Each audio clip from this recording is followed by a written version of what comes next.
One of the most neglected characters in a story is also one of the most important. I'm not talking about your protagonist, your deuteragonist, your antagonist, your threshold guardians, your mentors, none of that literary hero's journey stuff. The most neglected character isn't even considered a character by most people. I'm talking about the setting. Yes, the setting! Where your story takes place is as much a living, breathing, acting, feeling player in your story as any character.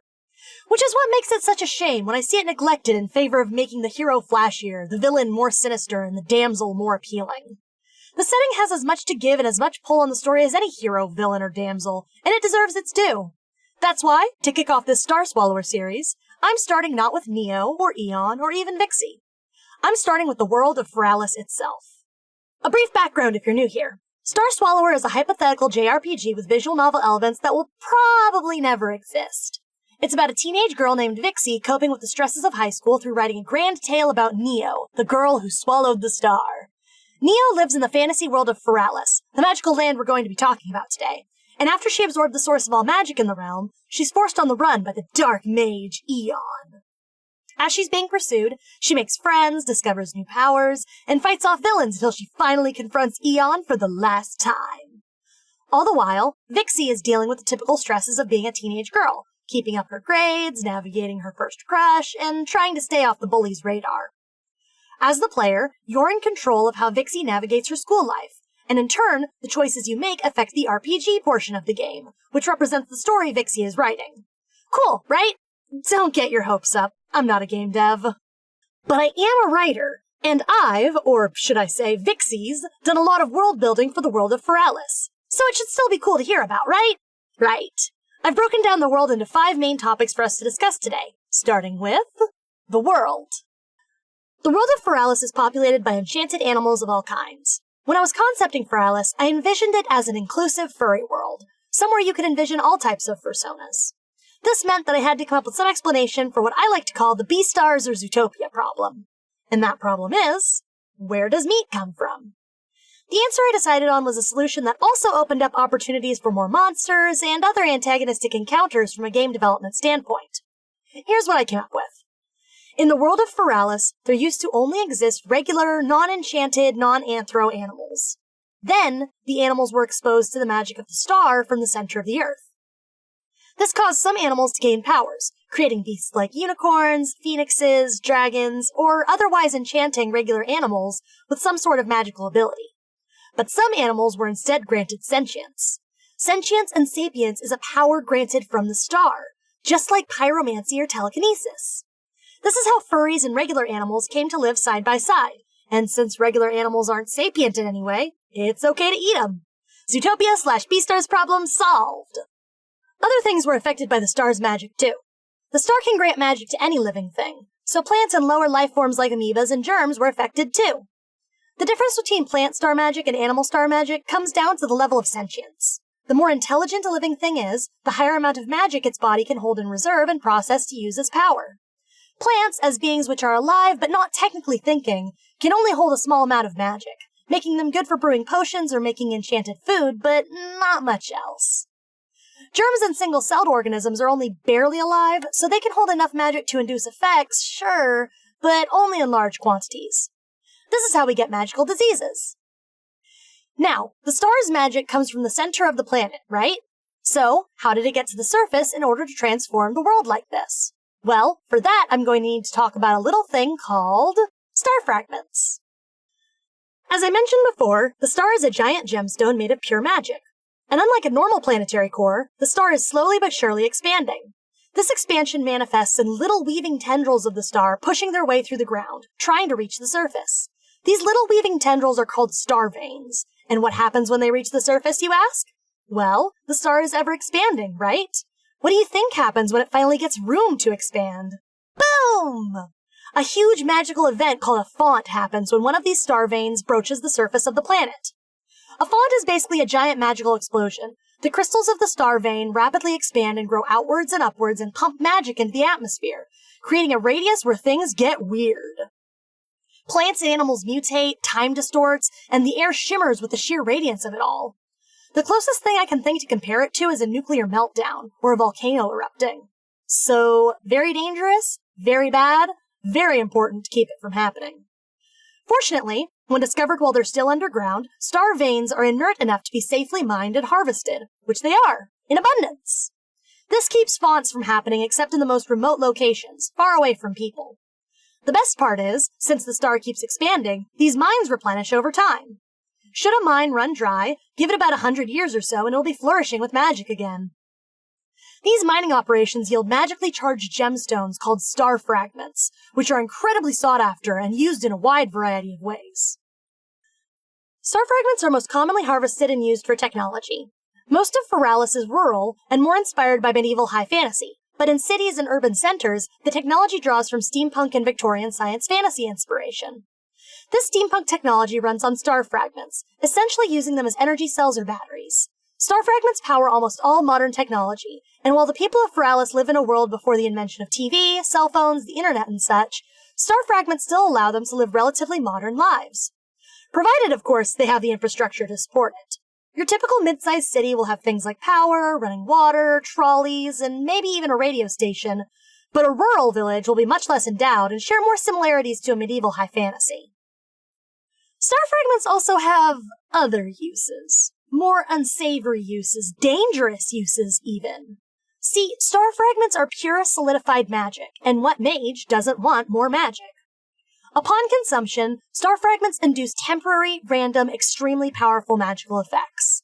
These effects are dangerous if channeled through an inexperienced or untrained mage, because while they may be temporary, they're not bound by time, but rather by usage. Meaning, if someone were to eat a star fragment and then not use the resulting power, they could bank the power for use at a later time at great personal danger to themselves. See, your typical Furallan furry is only able to maintain a certain amount of magic in their system. Eating a star fragment basically overclocks the amount of magic the body is able to hold, and this overload causes the explosive bloom of power. Banking that magic is like running your body hot, at 110% for an extended period of time. Mages who juice on star fragments or regularly bank extra magic are at risk for burning themselves out, not just figuratively, but literally. Holding that much magic for that long can cause you to burn up from the inside out.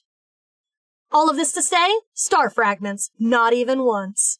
Friends don't let friends eat magical glowing rocks. Don't eat star fragments, kids. Or do, I'm not your mom. And of course, naturally, in the RPG section of the game, you can eat star fragments and they're a full magic points restore, and you gain a random spell for the duration of the battle. So star fragments are pretty cool, right? Unfortunately, now that the star has vanished from the center of the world, Neo eated it. They're even rarer and even harder to come by. This makes running things like public utilities very high cost, and even mages who have good use for star fragments for things like research and inventions are finding them hard to source. The world of Furallis is currently in an energy crisis, because without the replenishing resource of star fragments, what's left in the world and underground is all there is. This is why the star vanishing is such a big deal, not just for the cultural reasons, or the fact that it was apparently possible for the star to just vanish, but because every facet of Furallan life relies on the star replenishing itself. Of course, that's not the only importance the star holds in the hearts of Furallan furries. There's also the magical superpowers. So if star fragments can do that much as just little shards of magic, imagine what the entire star could do to you. It is possible to journey to the very heart of the world and approach the star. As you get closer, the star's magic suffuses you, changing you. These changes come in the form of unlocking and bestowing magical powers and abilities, but the star can also cause changes to your appearance. Most physical appearance changes are simple, furries becoming more brightly colored or patterned, a simple sparkle dogification. But sometimes they can be great overhauls of appearance that leave someone looking completely different. Like, take Neo here. Neo is a unique case because, she eated the star, but she's also a good example of those appearance changes I was talking about. Before she received her powers, she looked like this. And after the whole star debacle, she changes to looking like this. And by the end of the story, she looks like this, which is the Neo we're all familiar with. Part of her special case is all the extra changes to her appearance that come later in the story, and I'll go over them when Neo gets her own video. But she's still a good example of those radical physical changes I was talking about. For now, all you need to know is these powers granted by approaching the star are called star gifts. More than half the total population of Furallis has a star gift by the modern era. They vary from furry to furry, and the leading theory among researchers is that your star gift is decided by your genetics and personality. Now, I don't mean genetics as in powers are divided along species lines. What I mean is the specific makeup of your genes and family lineage can affect what sort of magic you have an affinity for. If you come from a long line of pyromancers, for example, you're more likely to get a fire magic star gift. Of course, star gifts are still mostly random, but your genetics can stack the deck in favor of certain star gifts over others. There's even a possibility that you can approach the star and not receive a star gift, which is rare, but it does happen. Genetic testing for star gift dispositions is commonly done at astral academies, which are institutions of arcane knowledge that train acolytes to use and wield their eventual powers. They're basically magic schools. These genetic tests, called star screenings, reveal a breakdown of all the magical predispositions a student would have, including their celestial affinities. Now, a celestial affinity is defined by what fuels and empowers your star gift, either the moon or the sun. Both the Furallis moon and sun are similar to the star in that they're also made of magic, and when they're in the sky, their light triggers a power boost in mages that have that affinity. So, solar affinity mages have more powerful magic during the day, and lunar affinity mages have stronger magic at night. Star screenings reveal celestial affinity and any fields of magic an acolyte might have a predisposition for, both of which can help predict and prepare students for the eventuality of having great magical power at their fingertips. This is why magical training before approaching the star is so important, so that students know what they're getting into and what to expect before they have an enormity of superpowers at their disposal. And one of the ways acolytes are tested to see if they're ready to receive their star gifts is a little something called star journeys. When a student is ready to receive their star gift, they must first make the journey to the center of the world in order to reach the star. This pilgrimage is called a star journey, and the cool thing about astral academies is that should you enroll in one, your journey tends to be a little easier. You make the pilgrimage with all the other students in your graduating class, and you get to follow one of the official academic routes to the star. These academic routes are specifically maintained for students of astral academies to use, and while they're still charted through dungeons in the center of the world, they're not nearly as dangerous as other routes. Astral Academy students basically get their star gifts on easy mode, lucky ducks. But what if you're not enrolled in an Astral Academy and still want a star gift? Well, don't worry, you still have options. You could apprentice yourself to a senior mage, who would then train you and guide you on your star journey using the route they took back when they were an acolyte. Or you could hire a team of adventurers to escort you on your journey, relying on their experience and prowess to guide you to the center of the world. These options are less common than just enrolling in an Astral Academy, but they're not unheard of. The problem with the alternative star journey options, however, is that they don't get to use those professionally maintained academic routes. Most routes to the star are well-known and well-traveled, so they're still relatively safe for a well-trained acolyte and master mage or a band of adventurers, but they tend to be in exhausted star mines, deep canyons, undersea caverns, and other geographic places that lead underground. There are some unknown and undiscovered routes to the star too, but those routes tend to be extremely dangerous, populated by monsters and beasts, and have remained unknown and guarded for a reason. The last thing you want is to get eaten by a dragon on the way to get your cool superpower. But that's the thing about star journeys. While they're relatively safe now, they used to be extremely dangerous. Standardizing the journey process has come at great investment and led to a boom of star gift recipients, which in turn has led to a great revolution in society of what can be done and accomplished. This is why some sections of the world are so much more advanced than others, because they have those astral academies pumping out mages which then in turn use their powers to advance the world around them.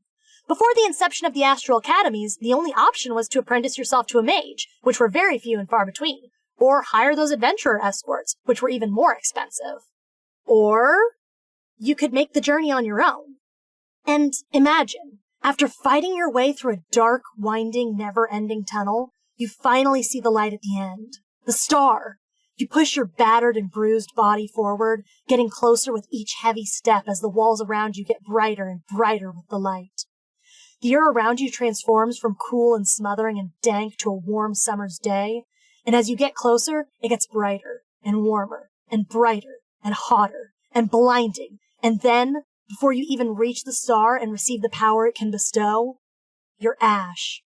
You've burned up in its overwhelming light. That is the real danger of star journeys. Not the underground tunnels, not the monsters you might encounter, but the fact that the star itself can destroy you. This is why the standardization process of star journeys was so important, to prevent pilgrims and acolytes from throwing themselves at death just for the chance of receiving incredible power. But who did this? Who made the star safe? Who maintains the academic routes for acolytes? Who saved all those lives? Saints. Saints are mages who have been recognized as having made some great contribution to the world's knowledge or having done some great deed. The first saint was Saint Celine. And her contribution, the thing that started the entire saint system, was the discovery and development of a spell that protects you while approaching the star.